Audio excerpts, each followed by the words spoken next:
Oke, assalamualaikum warahmatullahi wabarakatuh.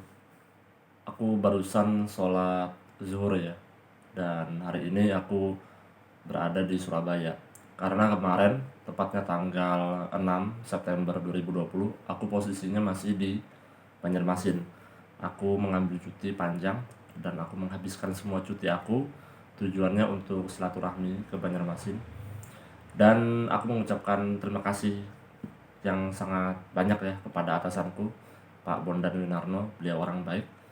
Dan aku juga berterima kasih kepada seluruh anggota keluargaku yang ada di Banjarmasin, kepada seluruh anggota keluargaku yang ada di Sungai Bilu, yaitu keluarganya dari istri aku.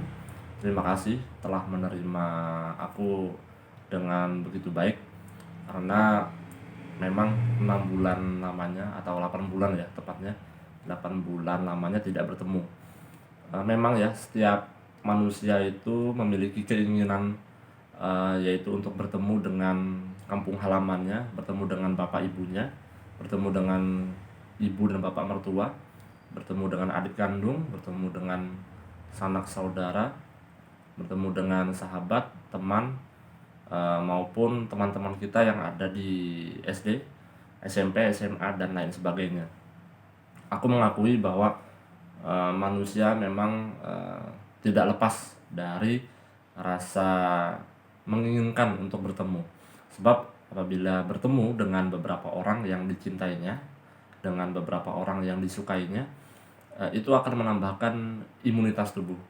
Nah, di zaman pandemi ini aku mengikuti alur ya, mengikuti alur protokol adaptasi kebiasaan baru, di mana wajib memakai masker, wajib mencuci tangan sesering kali apabila kita menyentuh benda-benda asing, benda-benda yang sering kita pegang seperti pulpen, seperti handrail, pegangan tangga, dan lain sebagainya. Jadi pada waktu itu aku mau cerita ya. Jadi aku mau menceritakan beberapa hal. Ketika aku berangkat dari Surabaya ke Banjarmasin, aku itu diantar sama tetangga aku. Tetangga aku itu namanya Pak Firman. Jadi Pak Firman ini menjabat sebagai ketua RT. Istrinya juga baik sekali kepada keluarga kami. Kami sangat berterima kasih dan tak lupa juga mengucapkan sholawat kepada baginda Rasulullah Sallallahu Alaihi Wasallam. Allahumma sholli ala sayyidina Muhammad. Kenapa aku ini bersyukur ya? Karena aku sebagai manusia membutuhkan hal tersebut. Aku membutuhkan ucapan-ucapan terima kasih kepada Allah Subhanahu wa taala selaku pencipta alam semesta ini.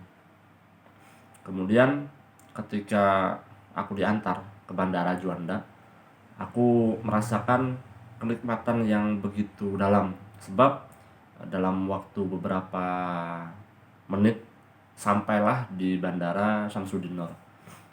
Kami pesan taksi bandara, dan teman-teman perlu tahu juga bahwa Bandara Syamsuddin Nur yang ada di Banjarbaru itu sekarang baru, dan bandara yang dahulu yang Syamsuddin Nur yang dulu itu dialih tempatkan. Yang dulu itu sangat sempit, biasa lah. Jadi bukan kategori bandara yang internasional. Nah, kalau sekarang sudah internasional. Bahkan kalau aku bilang tata letaknya yang paling bagus sepertinya kayaknya di Bandara Syamsuddin Nur. Sebenarnya Juanda tidak kalah, cuma bedanya adalah karakter Juanda Airport yang ada di Surabaya ini adalah memanjang ya, memanjang. Kalau di Bandara Syamsuddin Nur itu agak melengkung sedikit, dan itu memberikan estetik yang begitu bagus, yang begitu istimewa bagi penikmat seni bangunan. Aku sendiri merasakan bahwa ketika sampai di Bandara Syamsuddin Nur, aku merasakan kakiku pegal ya, karena jaraknya itu dari tempat kedatangan sampai kita menuju tempat pemesanan taksi ya, itu begitu jauh. Aku sangat membayangkan betapa capeknya aku membawa istri.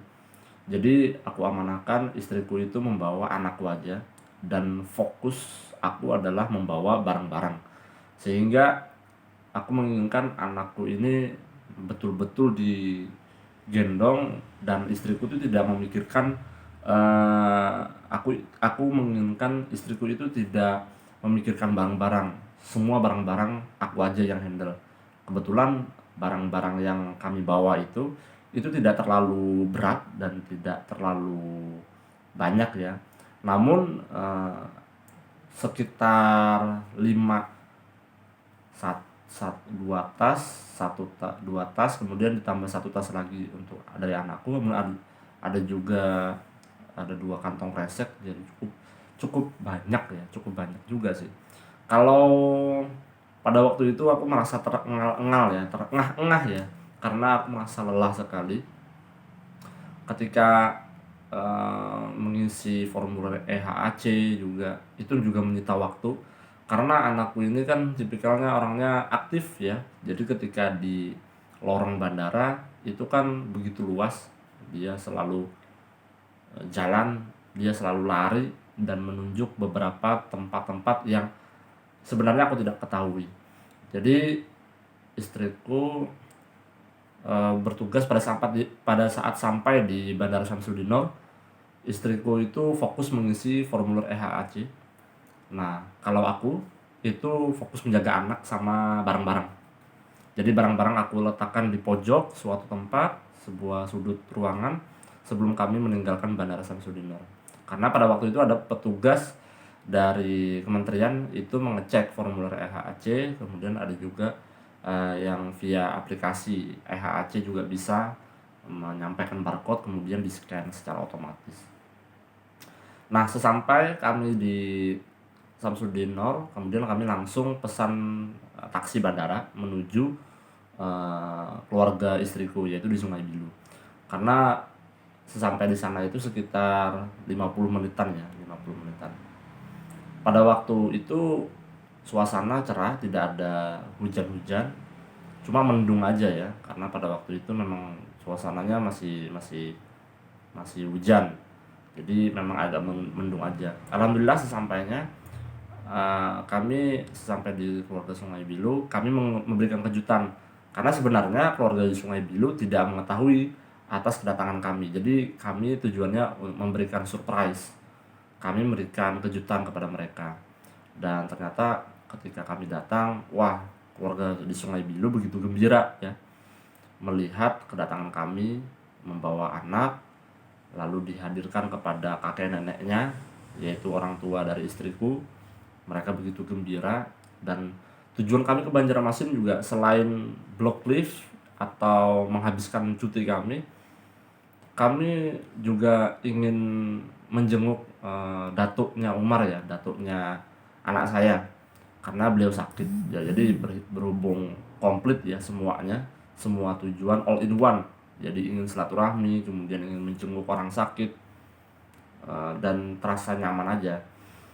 Jadi totalnya hitungannya adalah hampir 2 minggu ya, hampir 2 minggu. Aku bersama keluarga itu berada di Banjarmasin. Aku tidak ke Banjarbaru. Bagi yang belum tahu, Banjarbaru ke Banjarmasin itu adalah 1 jam. Tapi aku tidak ke Banjarbaru, aku cukup di Banjarmasin aja.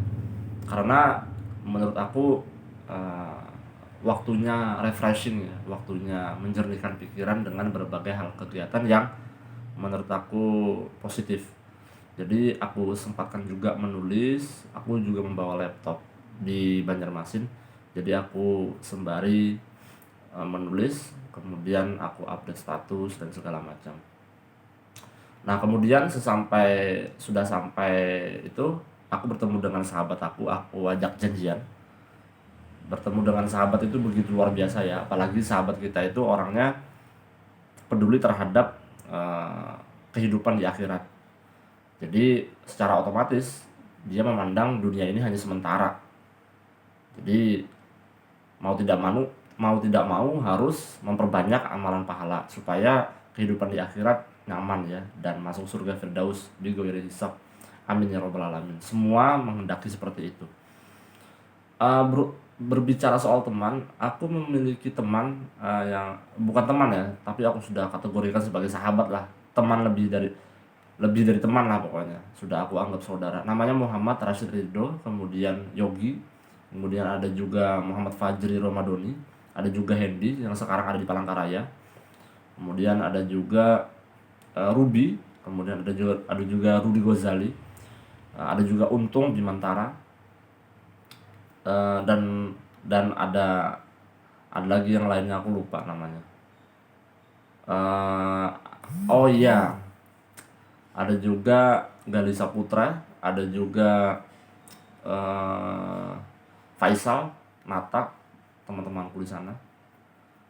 Kenapa aku menganggap mereka sahabat? Karena mereka ketika bertemu dengan aku, dia selalu memberikan nasihat dan dia selalu memberikan petunjuk-petunjuk, amalan-amalan pahala yang membuat kita itu merasa tenang. Dan dia juga mengucapkan beberapa nasihat. Kehidupan di dunia ini memang sebentar aja. Ya, kalau dikalkulasikan ibarat kata 2,5 menit aja lah. 12 menit atau 2,5 menit. Mungkin kalian bisa mengecek ke videonya Pak Ustadz Felix Yao. Ada penjelasannya. Bisa juga melihat Ustadz Fatih Karim ataupun tayangan-tayangan channel YouTube yang lainnya membahas tentang memang dunia ini hanya sementara gitu. Aku bertemu dengan teman, aku ziarah juga, aku diajak sama istriku untuk ziarah ke makam Kiai Haji Ahmad Zudianor bin Kiai Haji Muhammad. Beliau adalah guru aku juga. Karena semasa beliau hidup, kami berusaha untuk datang ke pengajian beliau. Sesampai di pemakaman Kiai Haji Ahmad Zudianor, istriku menangis karena beliau kecewa. Pada saat dia datang, pada saat istriku datang, beliau posisinya sudah meninggal pada zaman pandemi Covid yang beberapa bulan yang lalu, sekitar bulan Maret atau apa gitu. Istriku memang pencinta kajian ilmu agama dari sajian dari Kiai Haji Ahmad Zudianor ya. Karena begitu membekas nasihat-nasihat dari beliau terhadap pemahaman agama istri aku. Aku juga begitu. Aku merasakan kenyamanan pada saat menghadiri pengajian beliau. Entah kenapa seluruh pertanyaan aku itu terjawab. Padahal aku ada unek-unek yang mau aku sampaikan. Namun entah kenapa aku merasakan jawaban itu sudah terjawab ketika selesai menghadiri pengajian beliau. Yang aku tangkap pada pengajian beliau itu ada beberapa nasihat. Yang pertama, kita ini menganggap diri kita ini sebagai hamba aja lah. Kita harus merasa diri kita ini kurang. Jangan sampai kita membandingkan dengan standar penilaian hidup orang lain. Sebab kalau kita membandingkan diri kita dengan orang lain, tidak ada akan habisnya. Jadi lebih baik kita menentukan standar hidup kita dengan cara prinsip yang telah diajarkan oleh baginda Rasulullah Shallallahu Alaihi Wasallam. Sebab dengan begitu kita merasa nyaman dan tenang, tentram juga hidup kita kalau kita mengedepankan prinsip hidup tersebut. Kemudian ada beberapa kalimat dari beliau semasa beliau hidup. Kita ini kalau hidup di dunia itu jangan sampai, pokoknya hindarilah berhutang, hindarilah juga riba. Sebab riba dan hutang itu begitu menyakitkan kepala ketika kita selesai bekerja. Pasti saja ada sesuatu hal yang menjangkiti yang ada di kepala kita. Sebab hutang itu membuat kita panas ya. Selalu kita memikirkan kapan ini selesainya, kapan ini hutangnya lunas begitu. Nah, ini aku ungkapkan sebab aku sangat mengingat ya apa-apa yang disampaikan oleh Kiai Haji Ahmad Zudianor, guru aku. Karena aku begitu takjub ketika menghadiri pengajian beliau yang begitu luar biasa, yang dihadiri oleh banyak warga Banjarmasin. Ada juga yang datang dari Palangkaraya, ada juga yang datang dari Samarinda, ada dari Pulau Jawa juga. Nah, setelah aku ziarah ke makam Kiai Haji Ahmad Zudianor, aku melanjutkan ke makam Habib Basiri, sebab beliau adalah ulama madzhab ya. Ya mungkin kalian bisa klik di Google apa pengertian ulama madzhab, yaitu kelakuannya mungkin di mata orang awam itu adalah aneh, padahal di balik semua keanehan tersebut ada sebuah pesan yang tersurat maupun tersirat, itu hal yang baik-baik. Kalau ke Habib Basiri, adik iparku tuh menyarankan di malam hari ya, sekitar jam 10, 11, jam 12. Sebab di sana juga masih 24 jam yang datang ke kubah Habib Basiri yang berziarah. Menurut aku memang betul ya, kalau suasana malam itu begitu syahdu, begitu nyaman. Jadi ketika kita berzikir di sana, kita menyampaikan hajat kita yang insya Allah akan disampaikan oleh Habib Basiri kepada baginda Rasulullah SAW, dan baginda Rasulullah SAW pasti akan menyampaikan hajat kita itu kepada Allah Subhanahu Wa Taala. Ini yang dipercaya oleh sebagian orang banyak. Dan menurut aku, ketika kita menunaikan hajat itu memang fokusnya kepada Allah. Namun di satu sisi kita harus mengetahui juga siapa orang-orang alim yang begitu dekat dengan Allah. Jadi kita harus mendekati orang-orang tersebut. Karena boleh jadi karena keberkahan beliaulah hajat kita terkabul. Bisa jadi melewati perantara wasilah tersebut. Nah, sesampai aku di kubah Habib Basiri, aku menghadiri juga acara tasmiyah dan akikahan anak tetangga aku. Kebetulan tetanggaku ini adalah temanku SD.